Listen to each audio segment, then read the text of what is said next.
The Pet Shame Clinic is helping owners who've reached the end of the road with an embarrassing pet problem. Clouseau is a 10-year-old Devon Rex breed, but after a lifetime of love and care, he's now giving owner Yvonne a stream of reasons to be embarrassed. My pet shame is that Clouseau pees on just about everything. When he pees, it is actually a proper giant puddle of pee that actually soaks things through. Evil child! Indoor cat Clouseau has a sister, but it's just Clouseau who sprays his highly corrosive urine all over Yvonne's pristine house. He peed on the espresso machine. He's peed all over the kitchen table, and that's stained and that's wrecked. He's peed on a sofa bed when it's been made up. He's my little angel, and I love him until he pees on something, and then I want to kill him. His latest target was a brand new sofa that Yvonne hadn't even had the chance to sit on yet. It's big, damp, stinky cat pee. That's disgusting. Oh, no, I hope that doesn't smell too... It still smells. To curb Clouseau's crime, Yvonne has had to come up with a very strange remedy. Looks like she's got a crafty way to foil Clouseau's weeing. The only thing we've really found that's particularly effective is silver foil. When they walk on it, it's a high-frequency noise, which they hate. The aliens are coming! I'm curious to find out more. So what have you had to resort to try and solve the problem? He absolutely loathes the sound of silver foil and he won't walk on it. However, he does then sometimes choose another spot. So there are lots of areas in my house that look like I'm trying to stop the aliens coming to get me, and I've got a silver foil all over them. And what do guests think when they come round? If you forget to remove the silver foil, they think you're barking. They must do. Well, I'm going to send you off to Mark, our vet, now, and he can play Inspector Clouseau on this problem, and we'll see if we can solve it. Excellent. Now, sadly, cats that urinate in the house and sort of cause a problem is one of the main reasons why they're actually abandoned and dumped in rescue centres. And what owners don't realise is that it's treatable. We need to establish if he's actually marking his territory or just urinating. Depositing urine for scent marking is very different to weeing to relieve a full bladder, and there are ways you can tell the difference. The scent marking or spraying cat sniffs before and not after. It backs up to a vertical surface whilst making a treading motion with its hind legs. The tail is upright and often quivers as a small volume of urine is sprayed backwards. Cats scent mark their space, usually to alert other cats to their presence. A urinating cat normally squats and expels a larger volume of urine onto a horizontal surface. The cat may then scratch and sniff around the area it is weed on. What's his relationship with his sister like? Do they compete at all? Do they get in each other's faces? He's quite dominant from the food point of view. Are you saying that they're fed from one place? They're both fed in the same place. Their bowls go down in the same place. What about litter trays? How many and where? They have one litter tray at the moment. So we're getting to the root of what the problem is here. We're getting territorial behavioural urination. Cats, when they compete, they need to communicate that they're competing, and they need to say, this is mine. And the way they do that is they pee on things. To reduce competition in multi-cat households, all felines should have their own space, including separate feeding areas and litter trays. Mark feels cats should be allowed outside and thinks this will help lessen Clouseau's weeing. You're seeing normal socialisation patterns from a cat, but you're seeing it inside. They do this all the time outside. Right. OK? So I would strongly think about letting them out for longer periods of time, and you should, with time, see an improvement. OK.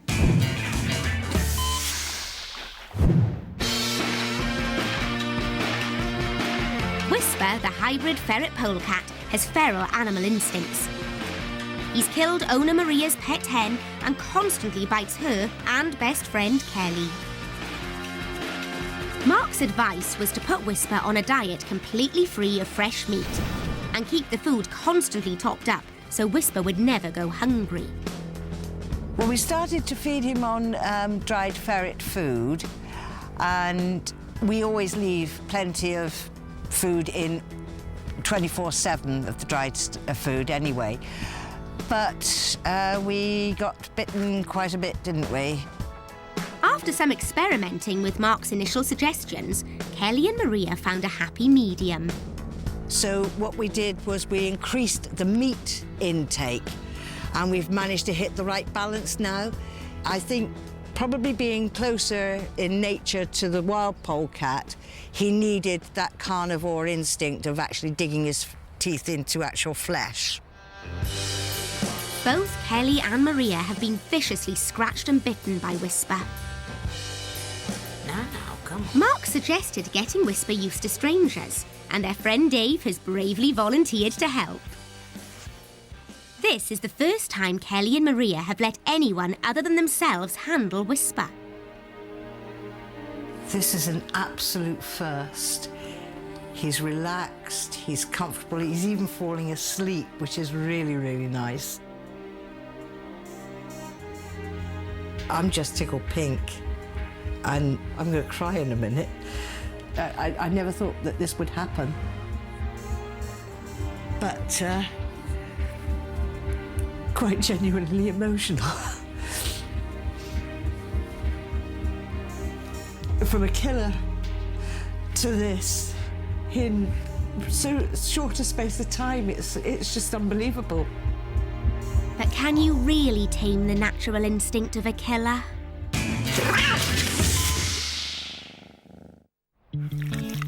For animals that are a downright disgrace, the Pet Shame Gallery can help.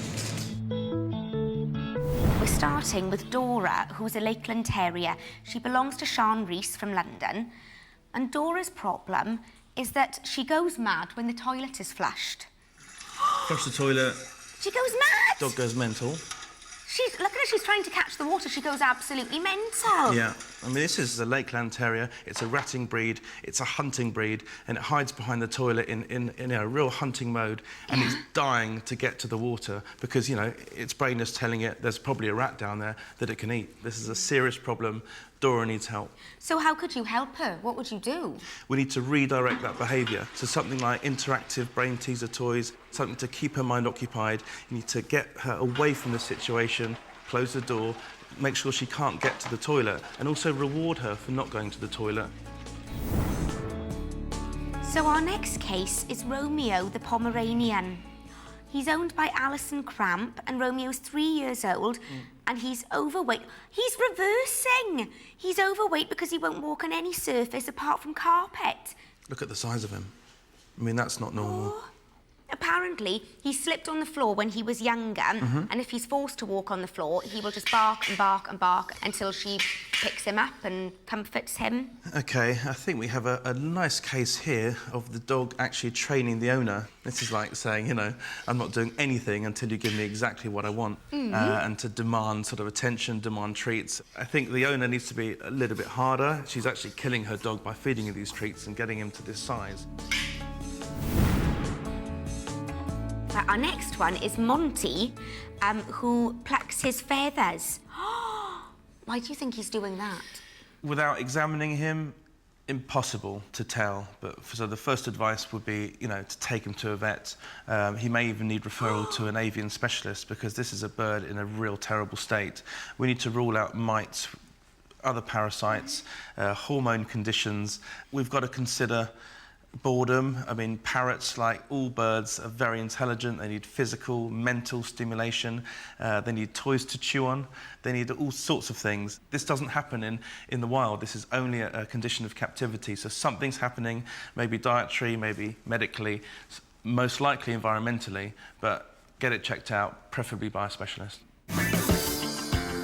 To find out more about pets, from potty-mouthed parrots to randy reptiles, go to our website, sky.com/mypetshame.